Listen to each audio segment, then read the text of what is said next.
어찌 그리 아름다운지요. 어찌 그리 아름다운지요. 여호와 우리 주여, 주의 이름이 온 땅에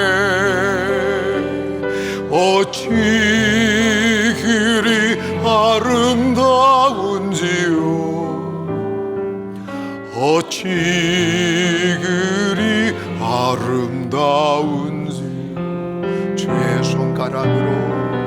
주의 손가락으로 지으신 주의 하늘과 주가 베풀어 주신 달과 별, 내가 보니 사람이 무엇이간데 주께서 저를 생각하시며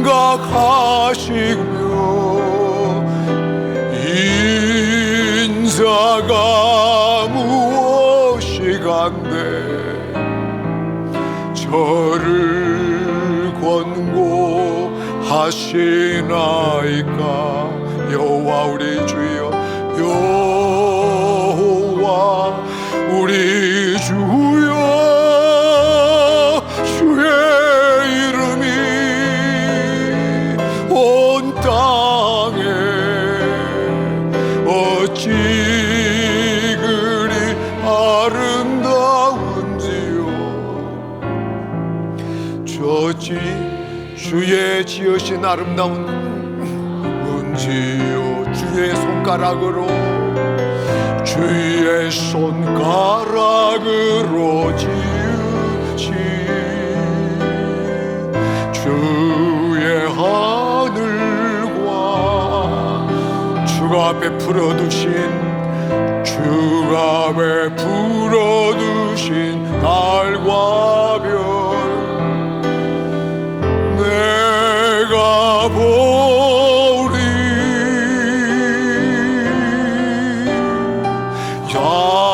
사람이 무엇이간데 주께서 저를 생각하시며 인자가 무엇이간데 저를 권고하시나이까. 여호와 우리 주여, 주의 이름이 온 땅에 어찌 그리 아름다운지요. 어찌 그리 아름다운지요.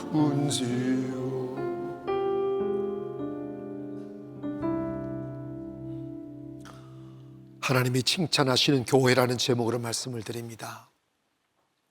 초대교회로 돌아가면 초대교회 7교회가 있습니다. 그 교회 모두가 복음과 성령으로 시작되어진 교회이고, 당시 셀 수 없는 하나님의 은혜와 기적이 그 교회를 덮었었습니다. 근데 세월이 지나 그 교회에 관하여 주님이 책망하시고 칭찬하시는 내용들이 있는데, 대부분의 교회들이 책망을 받았어요. 어떤 교회는 책망만 받고 어떤 교회는 책망도 칭찬도 같이 받기도 했는데, 유독 칭찬만 받은 교회가 있어 제가 소개하려는 거죠. 그 교회가 빌라델비아 교회입니다. 근데 이 빌라델비아 교회에 대하여 주님은 뭐를 말씀하시느냐 하면, 너는 작은 능력을 가지고도 내 말을 지키며 내 이름을 배반하지 않았다. 이것입니다. 당시 유대교로 인하여 기독교가 박해를 당하고 로마의 원로원으로 인하여 많은 어려움을 당하고 있는 시들이었지만 그들은 그 핍박을 온몸으로 받아가면서 주님의 말씀을 지켰고 주님의 이름을 배반하지 않았다는 거예요. 진리의 가치를 지켜가려고, 교회의 본질을 지켜가려고 얼마나 수고하고 얼마나 애쓰는지는 우리가 짐작할 수는 없으나 주님 보시기에 세상과 타협하지 아니하고 세상 세속의 문화에 물들어 가지 아니하고 교회가 하나님의 나라 되고 하나님의 말씀이 통치하고 하나님의 말씀이 왕노릇하도록 그 진리의 문화를 지켜나가기 위하여 얼마나 애쓰는지 우리가 예상할 수 있을 만큼 주님은 칭찬합니다. 지금 우리 대한민국의 교회가 복음이 들어온 지 130년이 지나고 있죠. 많은 굴곡의 역사를 경험했습니다. 우리나라도 수많은 초대교회 때 많은 분들이 순교했고 또 진리를 지켜가고 특별히 외정시대나 6.25 사변 이후에 많은 분들이 믿음을 지키기 위하여 목숨을 드렸습니다. 교회가 불태움을 당하고 매 맞고 칼에 맞고 총에 맞고 공개 재판도 받고 그런 과정에서 너무나 많은 눈물과 피를 흘렸습니다. 왜? 믿음 지키려고, 복음의 가치를 지켜내려고. 초대교회가 세월이 지나며 진리의 본질에 벗어나 안타깝게도 주님의 책망을 받았듯 지금 왜와 우리 대한민국의 교회를 뒤돌아보면 주님의 칭찬을 받을 수 있는 내용이 많을지 아니면 책망을 받아야만 하는지에 관한 고민을 해보아야만 합니다. 교회가 건물이 우뚝 섰다고 교회도 아니에요. 사람들 좀 모였다고 교회도 아닙니다. 교회라는 의미는 바셀레이아라는 말은 Kingdom of God, 하나님의 나라.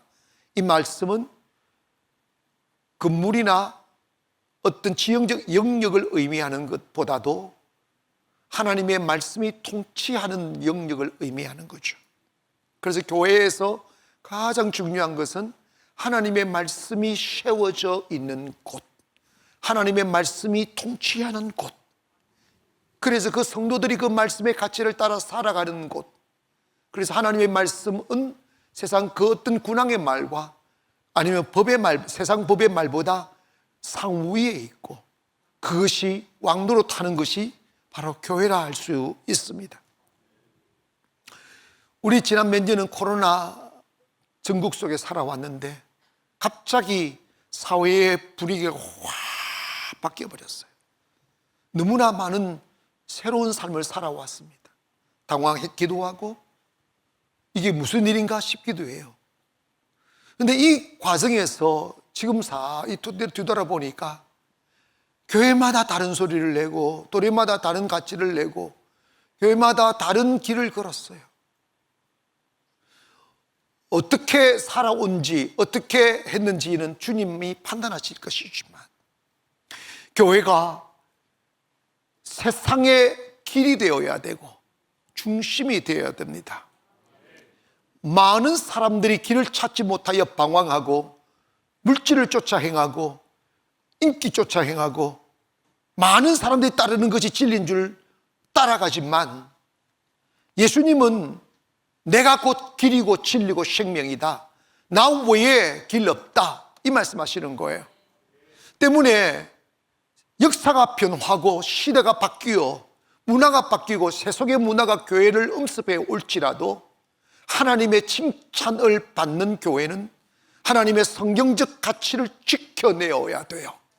세상이 왕따시켜도 불이익을 당할지라도 어려움을 당할지라도 우리가 작은 능력으로서 주님의 진리를 지키고 예수의 이름을 배반하지 아니했던 이 빌라델비아 교회처럼 오늘 우리 교회와 여러분이 언젠가 하나님 얼굴 앞에 섰어야 될 그날이 다가왔을 때 책만 듣고 심판받고 하는 그 슬픈 절망의 시간을 맞닥뜨리지 아니하고 하나님 아버지 앞에 칭찬받는 시간이 온다면 그것은 우리의 성공이고 영광이고 기쁨이 될 줄 믿습니다. 여러분, 시대는 바뀌고 정치도 바뀌고 법도 바뀌고 세상은 언제나 변화무쌍합니다. 근데 교회는 세상의 문화를 따라가거나 세상의 정치를 따라가거나 세상의 논리를 따라가면 안 돼요. 세상은 사라지고 문화도 사라지고 모든 것이 낙엽처럼 떨어지지만 영원히 있으신 분은 하나님이시며 세세토록 변함이 없으신 것은 하나님의 말씀입니다. 때문에 우리는 한국에 살든 미국에 살든 어디든 살든 간에 우리를 이끌어갈 길은 그리스도의 복음의 말씀이 되어야만 합니다. 저는 어제 새가족 신방이 우리 새성전 바로 앞에 있는 아파트라서 이렇게 갔다가 신방하고 돌아오면서 새성전을 들어가서 공사 현장을 보고 왔어요. 이런 생각을 했습니다. 왜 하나님이 이 어려운 코로나 전국의 교회를 세우게 하셨을까? 그리고 우리가 뜻하지 않게 왜 하나님은 송도 한복판에 우뚝 세우고 계실까? 하는 생각을 했습니다. 그것이 우리를 자랑하라고 우리의 성공을 자랑하라고 하신 것이 결코 아니라 진리를 지키는 교회, 하나님의 살아계심을 증명하는 교회, 하나님의 성령이 춤추는 교회, 그래서 꺼진 불을 다시 지피고 무너지는 다음 세대를 일으켜서 세상은 중단될지라도 하나님의 나라는 중단되지 않습니다. 그 하나님의 역사를 지속적으로 이루어 가라는 하나님의 명령이라고 여겨집니다. 본문에 보니까 본문 보면 각 사람에게 하나님으로부터 칭찬이 있으리라고 그랬어요. 즉 뭐냐면 우리의 삶의 결과가 하나님이 칭찬하시는 은혜로 귀결되어야지 세상 잠시 살아가면서 세상과 어깨동무하고 세상과 발을 같이 담그고 살아가면 잠시는 편한 것 같아도 우리의 삶의 끝자락에서 하나님의 심판과 책망이 있다면 되돌이킬 수 없는 슬픔인 것이죠. 여러분 봐봐요. 교회가 처음 우리 초대교회 가마떼기 깔고 시작했어요. 조락이 시작했어요. 세월이 지나 70년이 되고 80년이 되고 어떤 인천에 보니까 120년, 130년 된 교회들이 있더라고요. 이 역사가 있다 보니까 건물도 있고 나름 사람들도 있는데 하나님의 생명의 능력에 영향력이 사라져버리고 있어요. 갈등의 동아리가 되고 분쟁의 소굴이 되고 기쁨이 없고 놀라움이 없고 춤이 사라졌어요. 어느새 세상의 문화가 교회 안에 쑥 들어와 모든 것을 결정하고 판단하는 기준이 물질주의예요. 사회주의예요. 이런다? 목사님, 저는 그렇게 생각하지 않습니다. 여러분, 이게 얼마나 민망한지 아십니까? 제가 무슨 말을 할 때 목사님 그렇게 생각할지라도 저는 그렇게 생각하지 않습니다. 여러분 제발 그러지 말아주세요. 그때 여러분 목사는 땀 흘리는 거예요. 어떻게 할 건지. 바울은 여기에 관하여 좀 있으면 나오지만 사람들의 판단은 전혀 중요하지 않다는 거예요. 다른 사람이 어떻게 생각하는 것도 중요하지 않고 내가 어떻게 생각하는 것도 중요하지 않다는 거예요. 중요한 것은 하나님의 뜻이 어떤가, 하나님의 말씀이 무엇인가가 중요하다는 거예요. 결국은 그 하나님의 뜻 앞에서 우리가 서게 될 것이라는 거죠. 여러분, 한 번씩 우리의 바쁜 발걸음을 멈추고 나는 지금 정도로 걸어가고 있는지, 무엇을 잡으려고 달려가고 있는지 뒤돌아봐야 됩니다. 신앙은 영적 경주장에서 경주하는 것과 같다고 했는데 결국은 우리가 골인하고 상을 얻는 그 신앙생활을 해야 되는데 한 발자국만 잘못 디뎌버리면 남을 라인 밟아서 그 경주가 헛것으로 돌아갑니다. 우리 오늘 또 우리의 신앙생활이 하나님 앞에 칭찬받는 신앙생활 되기를 원하고 그리고 칭찬받는 우리 가나안 교회가 되기를 바랍니다. 참 귀하다. 작은 능력으로 내 말씀을 지키고 가치를 지키려고 노력했다. 그리고 내 이름을 배반하지 않았다. 예수님의 이름을 살아있는 주님으로 나타내는 교회. 그러기 위해서는 본문 말씀을 배경으로 몇 가지 말씀드리는, 첫째로 항상 우리는 잘 되면 잘 될수록 허리를 숙여야 돼요. 낮추어야 돼요. 본문 4장 1절에 보니까 사람이 마땅히 우리를 그리스도의 일꾼이요 하나님의 비밀을 맡은 자로 여길지니라 라고 말했습니다. 자, 자기 스스로가, 바울은 이런 이야기합니다. 나는 하나님의 일꾼이요 그리스도의 비밀을 맡은 자, 이 두 가지 직무를 이야기를 하고 있습니다. 원래 이 일꾼이라는 단어는 둘로스라는 단어입니다. 종이라는 말이에요. 일꾼은 종이라는 거예요. 그래서 바울이 스스로를 나는 그리스도의 둘로스다, 종이다, 이런 말을 하는 거죠. 그런데 여기에서 특이한 게 대부분 잘 안 쓰는 단어를 썼어요. 둘로스, 일반적인 종이라는 말인데 이 구절에서 쓴 말 후페르테스라는 말을 썼어요. 이 말은 뭐냐면 종 중의 종입니다. 여러분, 예전에 큰 배를 항해할 때 이렇게 노를 저어서 항해를 하는데, 배가 큰 바다를 가려면 이 노젓는 칸을, 큰 배는 3칸을 만들었어요. 제일 아래에서 노젓는 군과 2층에서 노젓는 군과 3층에서 노젓는 군과 그 위에 승객이 있고 이제 이러는데, 이 후페르테스는 가장 아래층에서 존재감 없이 이름 없이 짐승처럼 노를 젓는, 안 지으면 두드리 맞고 하는 그 종이 후페르테스라는 거예요. 그러니까 나는 그리스도의 후페르테스다, 나는 그리스도의 복음의 종 중의 종이다, 이 말을 하는 겁니다. 그리고 맡은 자라는 말은 청직이라는 뜻인데, 이 여러분 스튜어스라는 말 있잖아요. 이게 뭐냐면 청직이라는 말이에요. 우리가 스튜어디어스라고 하잖아요. 비행기에서 봉사하시는 분들. 이제 우리가 스튜어디어스예요. 복음의 스튜어디어스예요. 여러분, 제가요 처음에 우리 교회 말고, 우리 교회는 정말 사람들이 정말 저한테 그런 말씀들 하시더라고요. 목사님, 제가 여러 교회를 다 가볼 만한 교회 다 가보고 우리 교회로 왔대요. 그러면서 다른 교회 갔더니 처음 오니까 그냥 멍하니 그냥 쳐다보더래. 그냥 차갑게 쳐다와서 뭐 왔나 말고. 근데 가난교회 왔더니 전부 다 친절하더래요. 친절하고 막 웃고 그러더래요. 그래가지고 일부러 각 층마다 다 가봤대요. 각 층마다, 그래서 5층 식당까지 다 가봤더니 사람들이 웃고 있더래요.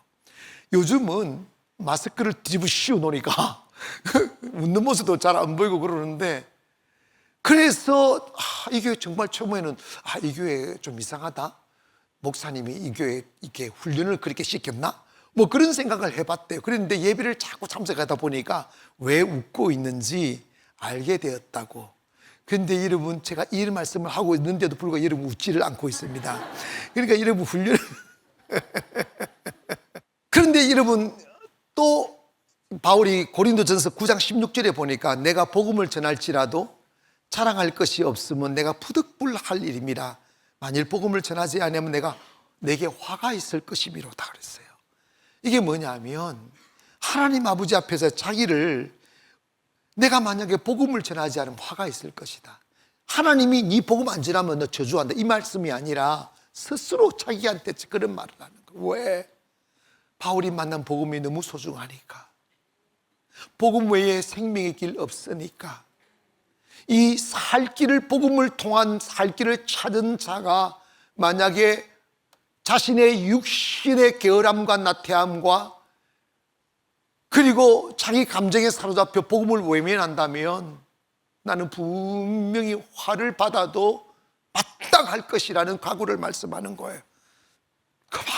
그만큼 바울은 복음에 미쳤던 사람이에요. 그리고 그 복음 앞에 바울은 어떤 태도를 취했느냐 하면 충성하라는 거예요. 맡은 자에 다할 것은, 고린도전서 4장 2절에 가보니까 그리고 맡은 자들에게 구할 것은 뭐라고 그랬습니까? 충성이라는 거예요. 이거는 바울이 자기 자신에게 암시하고 하는 말씀이기도 하고 교회들에게 주시는 말씀이기도 하죠.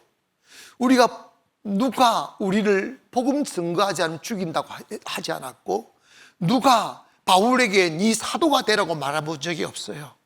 근데 바울은 예수님을 딱 만나고 난 뒤부터 삶의 진정한 가치를 발견한 뒤에 스스로 자칭 사도란 말하며 그 복음을 위하여 목숨을 건 사람이에요. 그런데 여러분, 자기가 충성한다는 거예요. 칭찬받을 사람 누굽니까? 여러분, 종은 칭찬받을 수 있는 것 딱 한 가지밖에 없어요. 주인 앞에 어떻게 칭찬받겠어요? 충성하는 거예요. 아멘. 그런데 이 피스토스라는, 헬라 피스토스라는 충성이라는 단어는 영어로 이 faithful이라는 말인데, 이 faith라는 믿음, 풀이라는 채우짐, 가득 참, 그러니까 믿음이 가득 차 있는 상태를 충성이라고 말한다는 거, 어원적으로. 그럼 믿음이 가득 찼다는 건 뭐냐면, 우리가 순종하거나 충성하거나 신앙생활 할 때 뭐가 근거가 되냐, 하나님에 대한 신뢰가 가득 차야 돼요. 내 눈물 주님 아신다, 내 흘리는 땀 주님 아신다, 내 외로움 주님 아신다. 왜냐하면 우리 진리의 길 걷다 보면 항상 그런 건 아니지만 초반에는 많은 오해도 사고 세상과 다르기 때문에 세상들로부터 왕따 당하기도 하고, 그리고 무시당하기도 하고 엉뚱한 사람 취급받기도 하고 그러기도 하죠. 여러분, 요즘처럼 교회가 세속화되고 세상의 문화가 교회 속에 쓰나미처럼 들어와서 뒤집어버린 이 시대 속에 하나님의 말씀의 가치를 추구하고 진리를 지키기 위하여 미치도록 주를 사랑하고 충성하려 할 때마다 그러지 않는 성도들에 의하여 얼마나 왕따 당하는데, 정말 그런 교회들이 많아요. 그러나 여러분, 충성이란 말은 그럼에도 불구하고 하나님 앞에 충성하는 거예요. 어떤 환난이 닥쳐도, 어떤 핍박이 닥쳐와도. 바울 시대에는 율법이 왕노릇했던 시대이기 때문에 복음을 전한다는 것은 목숨을 내어놓아야 되고 사회적으로 많은 피해를 보아야 되는 상황에 이르게 되었습니다. 그럼에도 불구하고 바울은 사회로부터 버림당하고 매맞기도 하고 고소당하기도 하고 추위에 떨고 굶주리고 헐벗고 매맞고, 그럼에도 불구하고 거기는 멈추지 않았어요. 왜?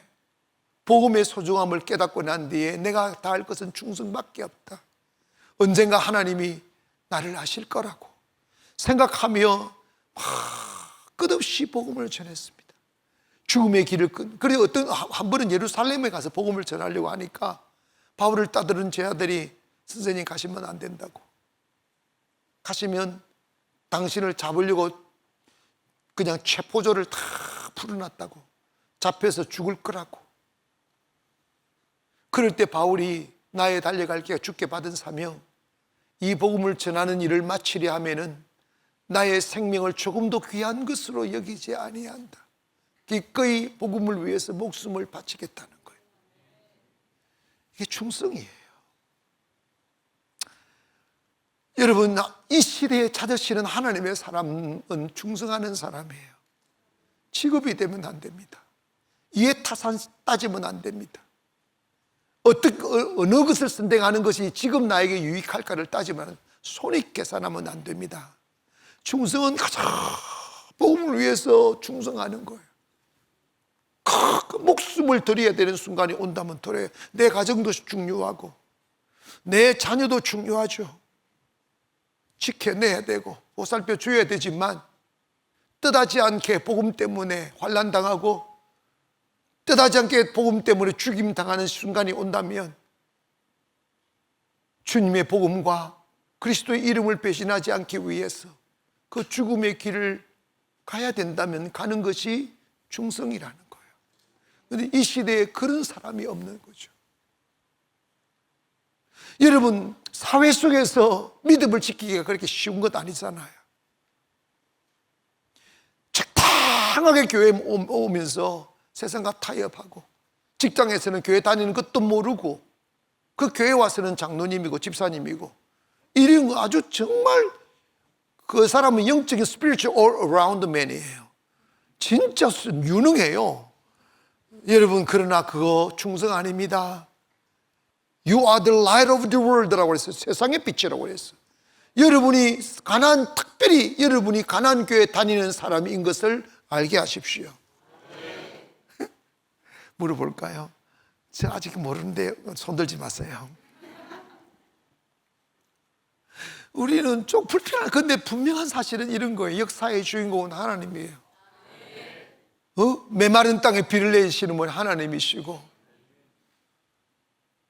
수확이 끝나버린 황량한 광야에 먹을 것을 내리시는 분도 하나님이시니, 결국은 여러분 하나님의 은혜 안에 살려면 우리 충성해야 돼요. 코로나 기간 동안 하나님 앞에 충성한 교회들이 살아날 겁니다. 코로나 기간도 하나님 앞에 충성한 성도들이 살아날 것입니다. 하나님은 뿌린 대로 거두게 하시는 하나님. 여러분, 저는 한 번씩 생각해요. 지금 우리 교회는 잘 가고 있는지, 나는 지금 잘 가고 있는지, 우리 성도들은 지금 잘 가고 있는지, 한 번씩 여러분 길을 잃어버리진 않았는지, 그리고 남의 다른 선수의 라인을 밟았는지도 한 번씩 점검해 봐야 돼요.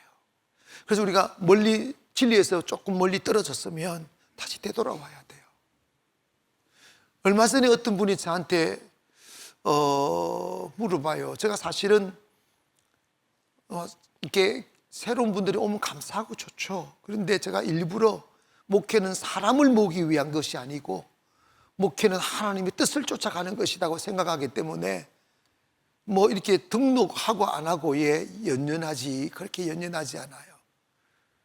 그런데 이분이 이러더라고요. 다른 교회처럼 생각했는지, 목사님 우리 교회 지금 가나안 교회가 WCC에 가입됐냐고. 그분 뭐가 여러분, 성도들이 뭐 WCC 몰라도 돼요. 뭐 교회만 예수님 주님 따르면 되지. 성도들이 뭐 WCC가 뭐 조금 무슨 파가 어떻고, 사람들이 만드는 그것에 무슨 신경을 쓰는지 모르겠어요.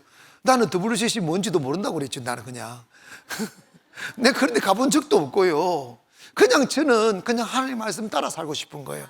저는 막 교단 강조했었고 교파 강조했었고 진짜 막 바보같이 느꼈어요. 우리 교파 가지고 구원받는 것도 아니고, 우리 교회요 대한민국 교파 다 있어요. 여기에 순복음도 있고 감리교 다 있어요.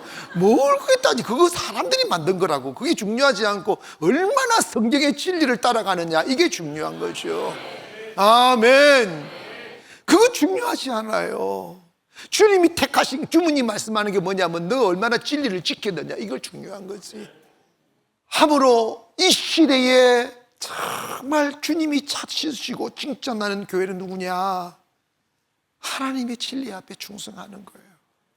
모두가 외면해도, 모두가 아니라고 해도 나 혼자라도 주님의 길 따라가려는 그 사람, 나 혼자라도 진리를 지켜내려고 하는 그 사람을 하나님이 쓰시고 칭찬하시는 거죠.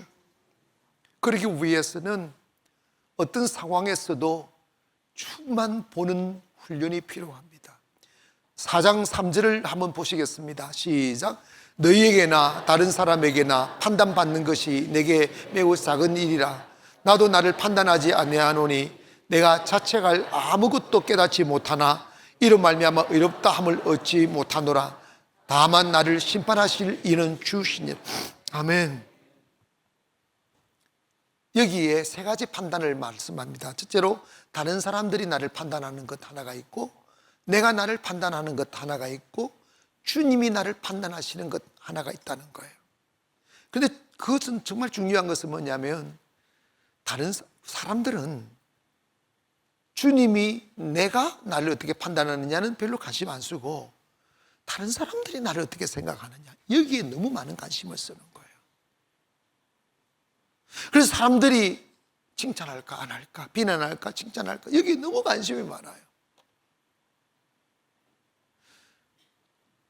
나라가 있고 국법이 있을지라도 그 나라나 그 국법이 하나님의 말씀과 대치될 땐 우리는 목숨을 걸고 하나님 말씀 편에 서는 것이 그리스도인이에요.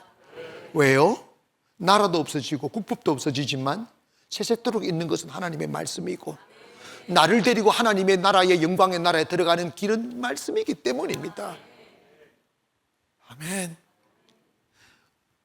사람이 악바리가 되라 이런 뜻이 아니라, 우리가 신사적으로 행동하고 친절하게 행동하지만 예수 믿는 사람들은요, 꼭 하나 훈련되어야 될 게 있어요. 사람들의 말에 흔들리지 말아야 됩니다. 목회 잘하는 사람들은요, 좀 기분 안 좋게 절대 듣지 마세요. 목회 잘 하시는 목사님들의 특징이, 나쁜 말로 하면 고집이 센 사람이에요. 그 고집은 쓸데없는 고집이 아니라 진리에 목숨을 거는 사람이에요. 여러분, 목회하다가 사람들의 말에 휘둘려 버리면 목회 완전히 시장바닥 돼버려요.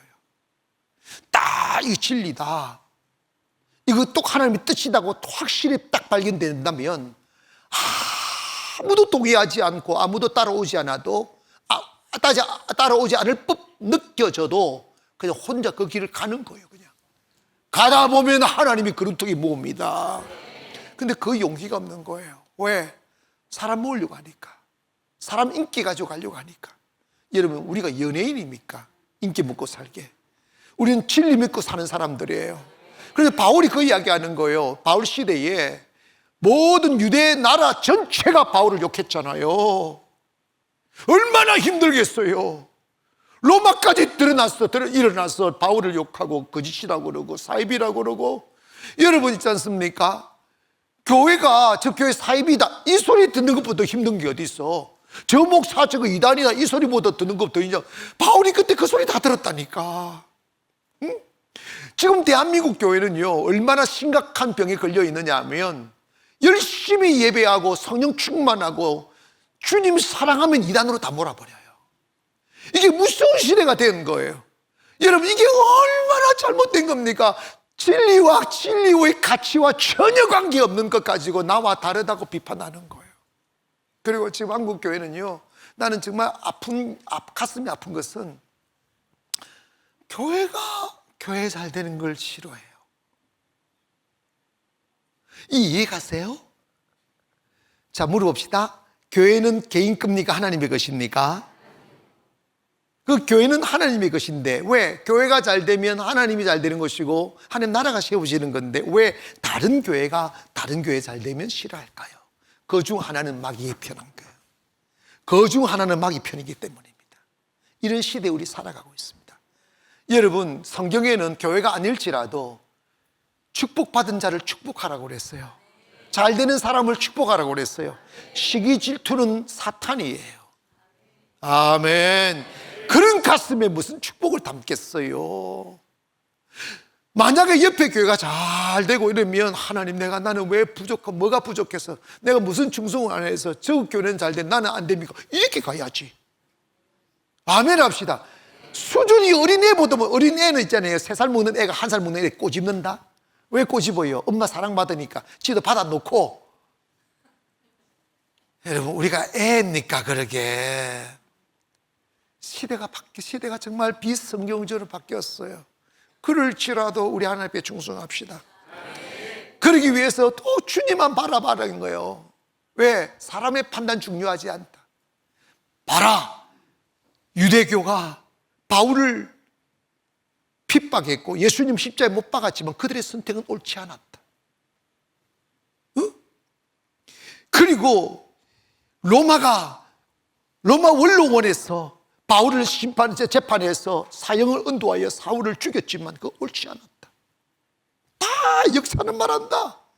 그러므로 네가 이 시대에 살아갈 때 사람의 판단에 연연하지 마라.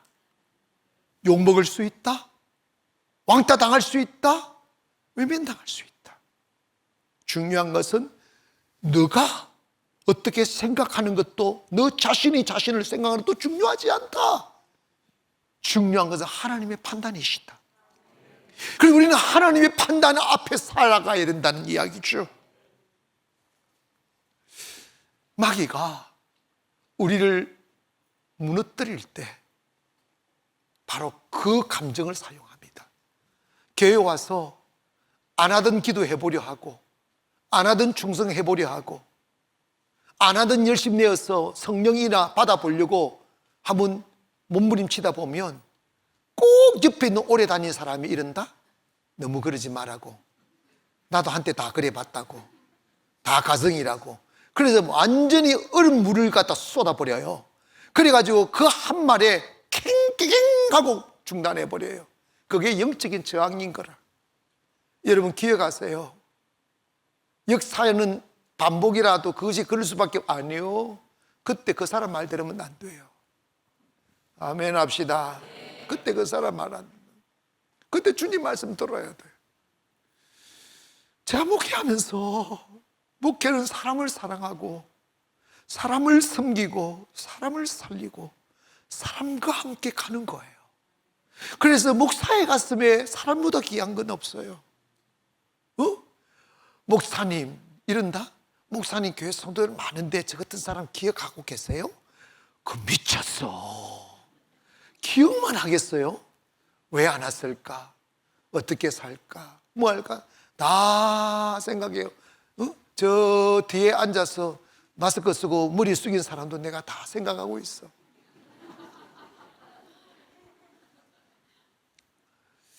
그럼에도 불구하고 가치 충돌이 올 때, 그 사람 무시해서가 아니고 그 사람을 외면해서가 아니라, 교회는 사람 있어도 하나님 잃어버리면 끝나는 거예요. 하나님의 뜻을 따라가는 거예요.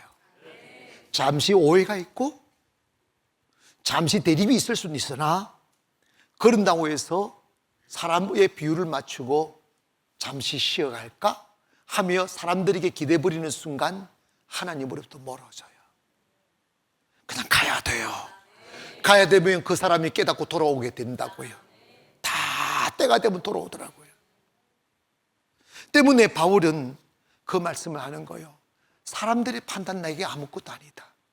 내가 나를 판단하면 아무것도 아니다. 중요한 것은 하나님의 판단이다. 때문에 우리는 언제나 주님을 바라봐야 된다. 외로울 때 주님은 어떻게 하셨는지, 억울한 일을 당했을 때 주님은 어떻게 하셨는지, 욕먹고 매 맞을 때 주님은 어떻게 하셨는지, 불의가 판을 치고 거짓이 왕노릇하는 세상 속에, 그래서 그 거역할 수 없을 만큼 강렬한 어둠의 먹구름이 온 세상을 뒤덮을 때 내가 거기 서서 작은 몸뚱아리로 그 아닙니다 라고 외칠 때 얼마나 많은 조소와 비난과 손가락질이 올 것을 뻔히 알면서도 주님 탁 바라보고 아닙니다 주님이라고 막 딱 서서 세상을 부인하며 주님을 향하여 나 그럼에도 불구하고 주님의 길 따르겠습니다. 그럼에도 진리의 길 따르겠습니다. 그럼에도 주의 뜻 따르겠습니다 라고 딱 고백하고 서면 하늘의 영광이 드리워지고 은혜가 임하게 되고, 아무도 없는 듯 하였는데 뒤돌아보면 주의 사람들이 쫙 둘러싸이는 거예요. 다윗이 사울의 핍박을 받을 때 셀 수 없는 시간들이 죽음 앞에 서게 했어요. 근데 그것이 반복되면서 하나님의 은혜를 경험하고 하나님의 손길을 경험한 뒤에 그분이 고백한 게 이런 말입니다. 내 원수가 천천이고 만만일지라도 나는 두려워하지 않는다.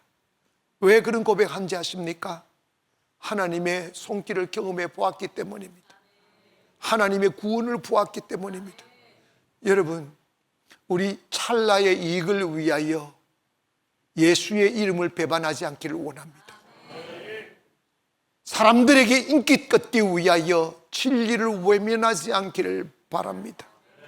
설령 욕을 먹을지라도, 설령 왕따 당할지라도 주님 곁에 서는 사람 되십시다. 주님과 함께 길을 걸으려고 하기를 바랍니다. 제가 우리 교회가 사실은 인천에서 제일 많이 은혜를 입은 교회인 것도 분명합니다. 현실적으로. 근데 제가 주님 왜 우리 교회에게 이 은혜 주십니까? 라고 질문하며 기도할 때 주님은 저한테 두 가지의 감정을 주셨어요. 그래도 송도 가나안 교회는 순수하다, 순종할 수 있다, 그거였어요. 우리 손익 계산하면 안 돼요. 하나님 말씀에 순종함에 있어 손익 계산하면 안 돼요. 충성하십시다. 그냥 믿는 거예요. 그냥 따르는 거. 내가 이렇게 함으로 내가 세상으로부터 받을 불이익이 뭘까를 계산하면 안 돼요. 그냥 주님이기에, 그냥 진리이기에 충성하는 거예요. 사랑하는 여러분, 인생은 한 곳에 머물러 있을 수가 없어요. 그냥 지나가는 것이죠. 지나가고 지나가서 어디 앞에 서게 되겠어요? 그냥 하나님 앞에 서는 거예요. 저는 제가 더 많이 젊었을 때 나에게도 50이 되는 날이 올까, 그런 아득함이 있었어요. 그때 생각으론 50이면 너무 늙었겠다, 이런 생각이 들더라고요. 여러분 그런 생각 해보셨죠? 그런데 어떻게 살다 보니까 50이 옛날이여가 됐어요. Time flows like arrow라는 말이 있어요. 화살처럼 시간은 지나간다고. 그리고 지나가 어디 앞에 서겠어요? 주님 앞에 서는 거예요. 그래, 너 잘했어. 참 잘했어. 너 그래, 너 예전에 내 편에 선다고 친구들한테 왕따 당했지, 나 알고 있어. 너 예전에 나 예수 믿는 사람이라고 외침으로 인해서 직장에서 조금 어려움 당했지. 술집 안 가려고 하다가 어려움 당했지. 코로나 때 직장에서 억압함에도 불구하고 내 잘리면 잘린다고 생각하며 예배 드렸지. 주님 다 아세요. 다 하신다고.